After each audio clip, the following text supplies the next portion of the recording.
Asbestos, the nation's silent killer.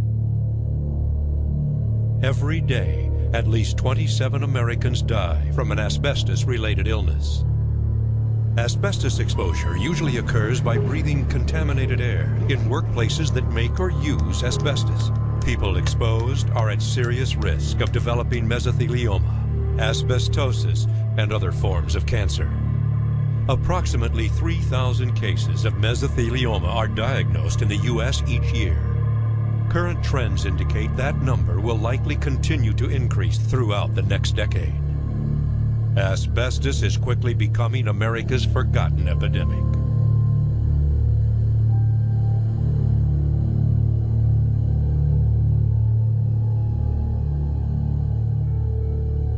Asbestos is a naturally occurring fibrous material which can only be identified by using a microscope.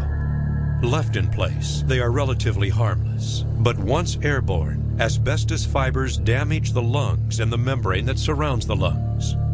Mined all over the world, asbestos was first used by the Greeks over 2,000 years ago. Asbestos is a strong, durable, yet flexible fiber that was commonly used for decades in the building of homes, schools, and office buildings. Because of its unique heat insulation and fire retardant qualities, ironically, asbestos was initially seen as a lifesaver. Then, around the turn of the 20th century, medical researchers linked the material to an alarming number of lung-related deaths in asbestos mining towns. Despite this link, industries continued to produce and use asbestos regularly. It wasn't until 1929 that the first legal action was taken against asbestos manufacturers. After several studies conducted during the 1970s, asbestos-related lawsuits became more prevalent, prompting the Environmental Protection Agency and the Occupational Safety and Health Administration to regulate the U.S. asbestos industry, ultimately barring the use of asbestos in building materials. But the damage was done. The 1960s and 70s are seen as the peak of asbestos manufacturing and usage. And since it may take anywhere from 10 to 50 years for an asbestos victim to show any signs of mesothelioma, many people exposed decades ago are just now developing the disease.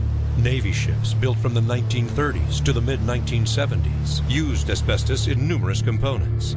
This has resulted in many recent cases of mesothelioma diagnosed for Navy personnel as well as civilian shipyard workers. In fact, of the 4,000 Americans diagnosed with mesothelioma every year, about a third were exposed in the Navy or in Navy shipyards.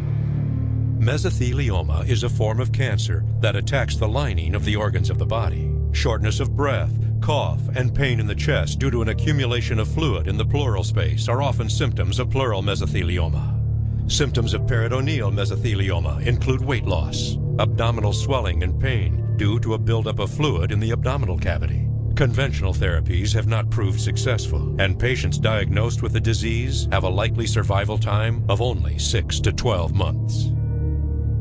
Many victims may not know how or when they were exposed to asbestos until a lawyer conducts an extensive asbestos exposure investigation. For decades now, negligent companies have knowingly exposed their employees to asbestos, radically increasing their chance of developing mesothelioma.